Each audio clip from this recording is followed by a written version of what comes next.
By 1983, the horror boom of the early 80s was in full swing. Slashers were still slashing, but filmmakers were also pushing into stranger territory, mixing supernatural curses, demonic possessions, alien infestations, and even psychic snake attacks into the genre. It was a year where Italian thrillers sat alongside rural slashers, where anthologies tried out new fears, and where ambitious creature features thrived on shoestring budgets.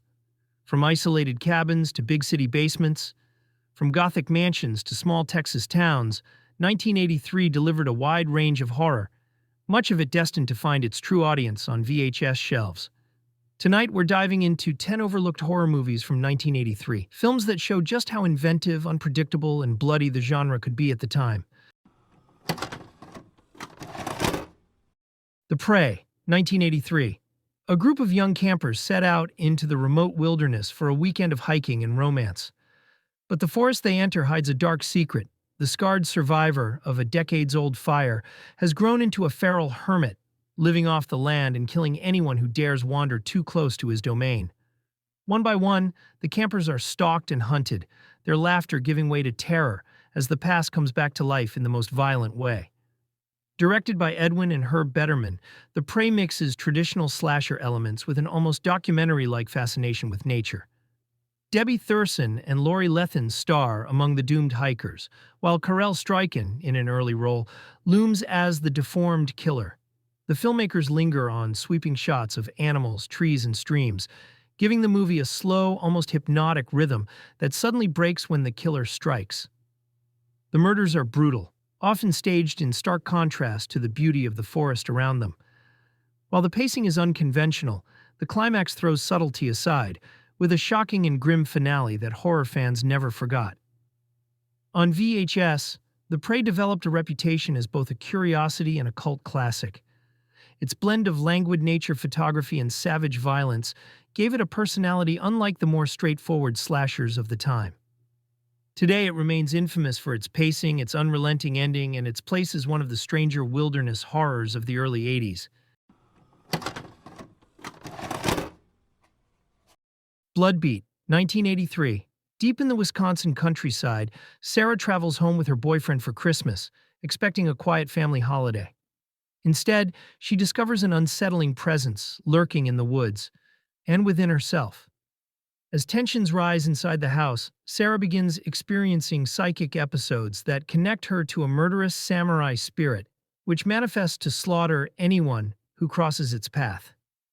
Directed by Fabrice Ange Zafiratos, Bloodbeat is one of the strangest horror films of the 1980s. Shot in America by a French filmmaker, it stars Claudia Payton as Sarah, Helen Benton as her unnerved mother, and Terry Brown as her increasingly desperate boyfriend. Together, they're caught in a story that mixes Midwestern realism with bizarre, supernatural imagery. The film's dreamlike quality makes it especially unnerving. Long stretches of stillness are interrupted by sudden bursts of psychic violence, with glowing auras, shrieking audio cues, and surreal gore effects that feel ripped from another dimension. The samurai spirit, clad in armor, feels completely out of place in a rural American setting, which is exactly why it lingers in memory. Though confusing to many on release, Bloodbeat built a cult following on VHS as a "what did I just watch" discovery. Its fusion of Christmas setting, psychic powers, and spectral samurai remains unique in horror history. Love it or hate it, it stands as a one-of-a-kind artifact of the 80s experimentation, where regional filmmaking and international influence collided in the strangest way possible. Mausoleum, 1983.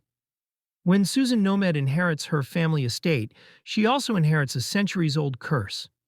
From childhood, she has been marked by evil, and as an adult, the demonic force inside her begins to take control.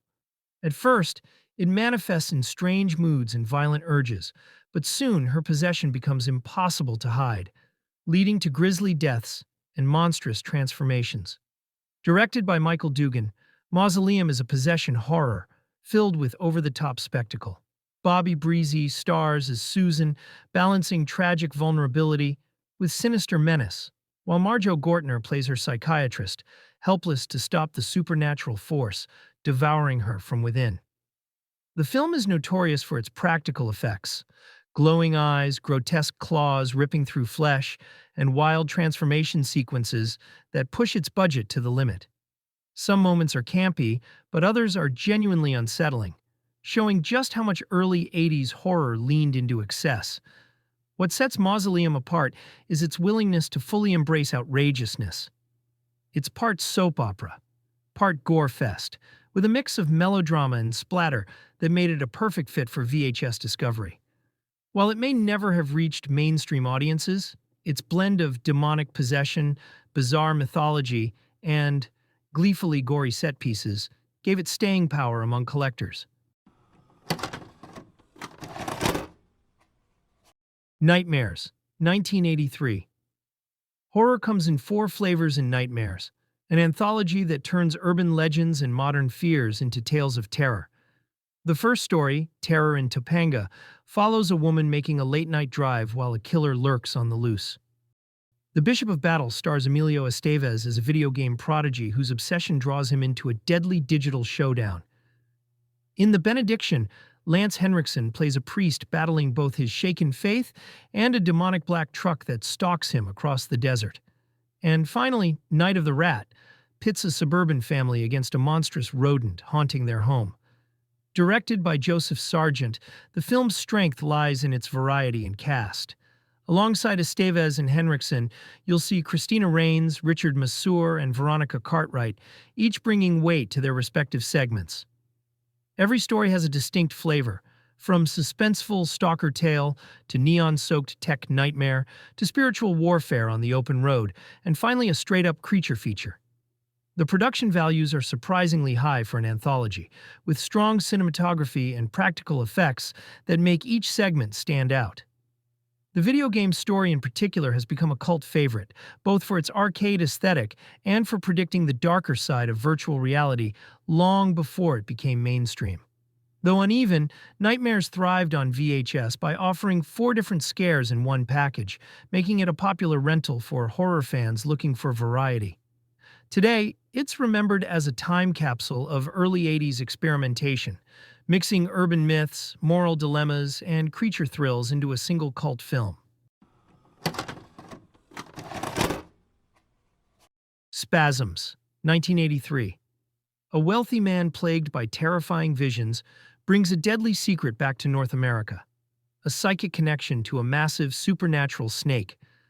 When the serpent is captured for study and inevitably breaks free, its rampage leaves a trail of mutilated victims, each attack mirrored in the man's tormented mind.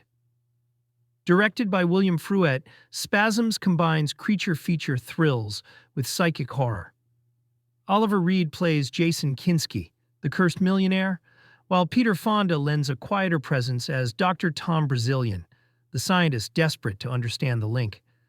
Both men elevate the material, their performances grounding the film's wilder ideas. The creature itself is ambitious for its budget. With point-of-view shots, bloody aftermaths, and flashes of the giant snake brought to life through practical effects, the film delivers moments of grisly spectacle. The kills are vicious, leaving mangled corpses in their wake, and the psychic bond adds a surreal layer as man and monster spiral toward destruction. On video shelves, Spasms was hard to ignore. Its unforgettable cover art promised reptilian mayhem, and the presence of 2 major stars gave it instant cult appeal. While uneven, the film remains a fascinating mix of exploitation excess and star-driven horror. Today it survives as one of the stranger hybrids of the decade, where animal attack thrills meet supernatural paranoia. Frightmare, 1983. A group of theater students obsessed with horror films break into the mansion of their favorite movie star, Konrad Razkoff, a legendary actor known for his larger-than-life gothic roles. When they meddle with his body, what begins as a prank becomes a descent into terror as Razkoff's spirit rises from the grave to punish them. Directed by Norman Thaddeus Vane, Frightmare is both a love letter to classic horror and a cautionary tale about fandom gone too far. Veteran actor Ferdinand Maine brings gravitas as Razkov, oozing menace even in death. Luca Bercovici and Nita Talbot join the ensemble as the reckless students, who quickly regret their trespass. The film's power lies in its mix of Gothic style and modern slasher mechanics. Creaking coffins, mausoleums, and theatrical sets become weapons of fear, while the kills are staged with macabre showmanship befitting a master actor. The idea of a horror icon literally coming back to life to finish one final performance gives the movie its unique hook.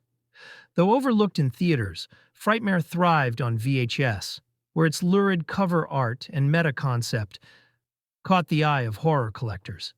Today it stands out as a cult gem, part satire, part supernatural thriller, and a reminder of how the lines between art, audience, and obsession can turn deadly. The Deadly Spawn, 1983.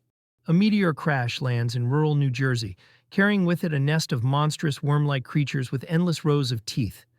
At first they hide in a basement, but soon the alien spawn multiply and burst into the house, attacking anyone unlucky enough to cross their path. With adults quickly picked off, it falls to a group of kids and teenagers to fight for survival against the creatures before the infestation spreads beyond control. Directed by Douglas McKeown, The Deadly Spawn is a landmark in independent horror, made for almost no money, but packed with imagination. The cast includes Charles George Hildebrandt and Tom DeFranco, though the real stars are the creatures themselves, realized through ambitious practical effects that deliver far more than the film's tiny budget would suggest. The monsters are unforgettable, fleshy tooth-lined maws snapping in the dark, devouring victims in showers of gore. One sequence in particular, involving a kitchen attack, became legendary among VHS fans for its shocking brutality. The combination of inventive puppetry, handmade gore, and non-stop energy makes the film feel bigger than it is. What makes The Deadly Spawn endure is its scrappy determination. It takes the alien invasion concept and distills it into a suburban siege, where every creak in the basement could mean another bloody ambush. Its cover art became iconic on video store shelves, luring renters who were rewarded with a cult classic that delivered on its grisly promise.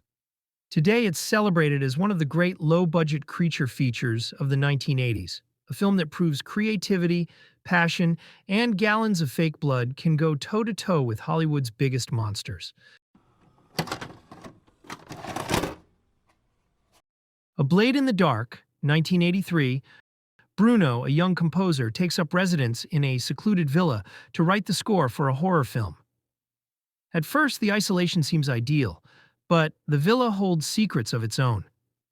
One by one, people around him are brutally murdered, each death tied to the house's hidden past.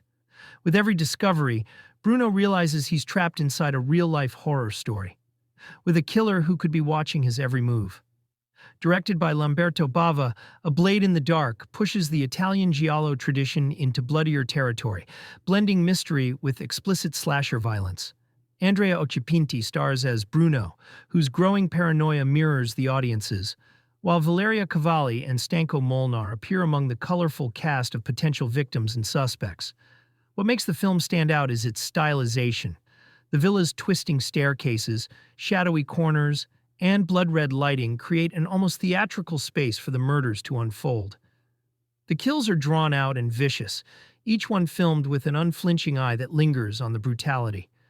By 1983, Giallo was evolving, and Bava's film embraced the changing landscape, combining the elegance of the genre with the graphic intensity that slasher fans craved. On VHS, its lurid title and shocking cover art made it a must-rent, rewarding viewers, with a story that blurred the line between cinema and reality.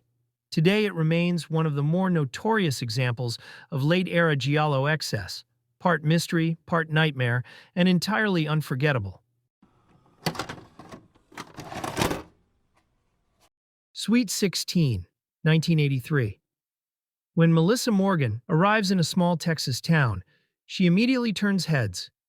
But her sudden appearance also coincides with a string of brutal murders, leaving the community torn between desire, suspicion, and fear. As tensions rise, the mystery deepens. Is Melissa an innocent victim, or is she tied to the violence that stalks the town? Directed by Jim Sotos, Sweet 16 mixes slasher elements with a small-town murder mystery. Alyssa Shirley plays Melissa with a mix of allure and vulnerability, while Dawn Stroud takes the role of the sheriff trying to hold the town together. Supporting performances from Bo Hopkins and Susan Strasberg add gravitas, grounding the film with veteran talent. The movie thrives on its contrasts, teenage romance and flirtation colliding with sudden bloody violence. Its Texas setting gives it a dusty, rural feel, setting it apart from the suburban slashers dominating the early 80s. At the same time, the film uses its mystery structure to keep viewers guessing, balancing slasher tropes with whodunit suspense. What makes Sweet 16 stand out is its willingness to tackle darker undercurrents beneath its surface. Prejudice, family secrets, and the danger of small-town gossip all ripple beneath the killings, giving it more layers than many slashers of the era. On VHS, the striking title and mix of familiar faces made it a steady rental for horror fans. While not as famous as its peers, it's endured as an intriguing hybrid, part slasher, part mystery, and part Southern Gothic, remembered today as one of the more unique entries in the crowded early 80s horror landscape. Mountaintop Motel Massacre, 1983. On a desolate highway in rural Louisiana sits the Mountaintop Motel, a roadside stop that hides a sinister secret. Its caretaker, Evelyn Chambers, has recently been released from a mental institution. Still tormented by her inner demons, Evelyn begins stalking the motel's guests through a network of hidden crawl spaces and underground tunnels, turning their rooms into death traps. Directed by Jim McCullough Sr., Mountaintop Motel Massacre leans into its Southern Gothic roots. Anna Chappelle gives a chilling performance as Evelyn, mixing moments of fragile calm with bursts of sadistic violence. The supporting cast of unsuspecting travelers, a preacher, a drifter, a newlywed couple, become pawns in her deranged game. The film creates tension through its unusual setting.